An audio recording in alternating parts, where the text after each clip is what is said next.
What I'd like to do is show you the tropical dry forest inside Playa Coronado community. Now, anyone can access this dry forest, and dry forests are unique habitats, unique ecosystems which are in danger. There are not many left in the world, and to get there all you need to do, this is the main entrance to Playa Coronado. Go through the entrance there, just advise security what you're doing, and you can go by vehicle or walk. It's about 10 to 20 minutes walk to arrive here. As you just walk straight on, you'll see the signage here on the right hand side of the main road, and that's the entrance.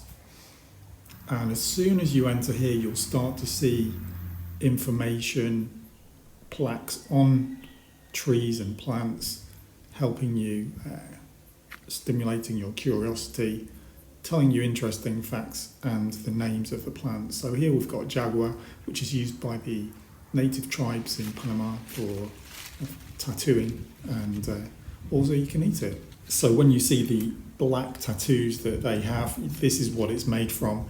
And what I'm going to do in this video is just give you an overview, going deeper and deeper into the forest.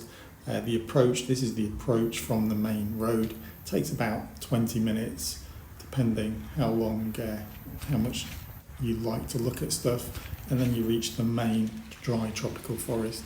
But this jaguar fruit, there is a video, full video showing me tasting the fruit. If you look on this channel, you'll see a playlist of fruit hunting. Now, check out this spider, absolutely evolved to be almost invisible on this plant, and this is the very interesting thing about this environment.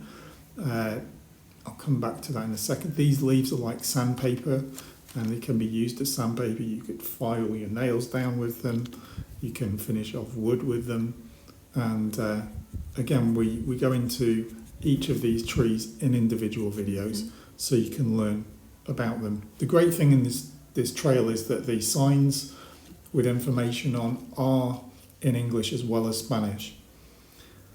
And as you can see, we took some of the leaves with us because they are actually useful. Now, there are places, if there is rain, heavy rain, it will get a bit boggy, so do be aware of that. And here you're approaching the main dry forest.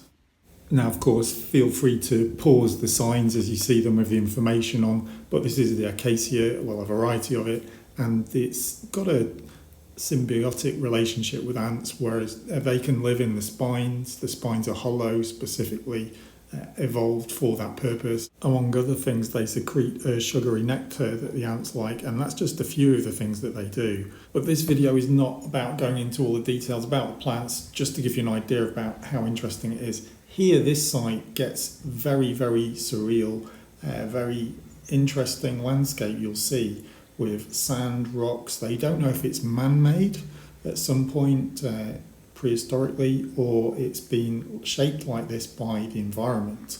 But it's almost like you're on an extraterrestrial planet. You see these more spiny plants, strange fruit, sparse landscape with very interesting stone and sandy structures which seem to be shaped by the water and the wind, and great photo opportunities. And if you're very curious and patient, there is a lot of biodiversity here. Now, there's not as much as in the tropical jungle, there's not the big mammals, although there are coyotes here in the forest. And I don't mean coatis, gatos solos, I mean coyotes. There are well-adapted insects like this, and you just saw the spider, which was almost impossible to find unless you were really closely scrutinising. This hopper is about 2 inches big, but it's just so well adapted to this very, very small environment. It wouldn't blend in most of Coronado, but here it's just in its environment. It's very interesting how such a small area has very well adapted wildlife. And from that kind of the desert area, which I call it, you then go into the forest, the bosque seco, the dry forest itself. There's a lot of mosquitoes, so wear long clothes, and if you don't have any gloves, bring some socks along for your hands. Now, the great thing is that hardly anyone ever comes here, so you have it all to yourself.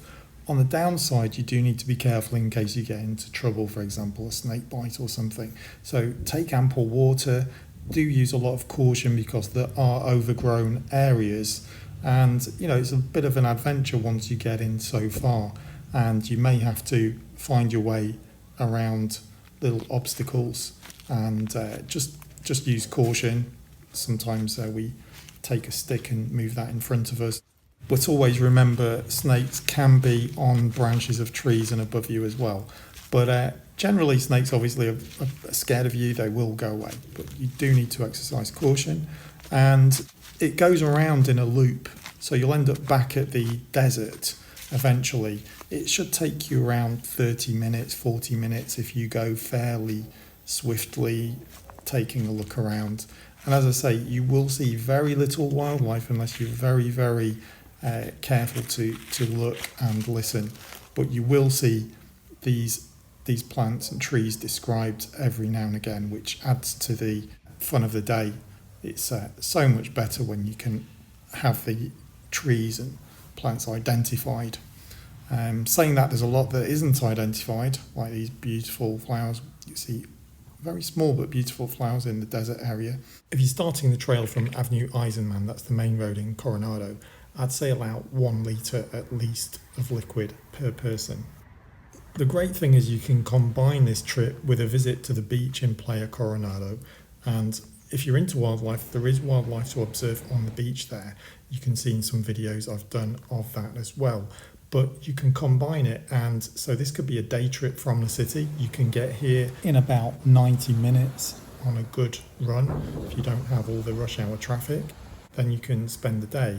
And you can do it by public transport as easily as by your own transport. So if you arrive by bus or coach, you get off at Coronado Center, shown here. Then from there you can take a Chiva, a white minibus. That will cost you about $1 to get into Coronado. You just tell them you want to be dropped off at the Bosque Seco, or you can take a taxi. That's $2 to get in. Return journeys are half price. Entry to the forest itself is absolutely free of charge. Thanks for watching, and please click subscribe because there's a lot more I can share with you about discovering Panama.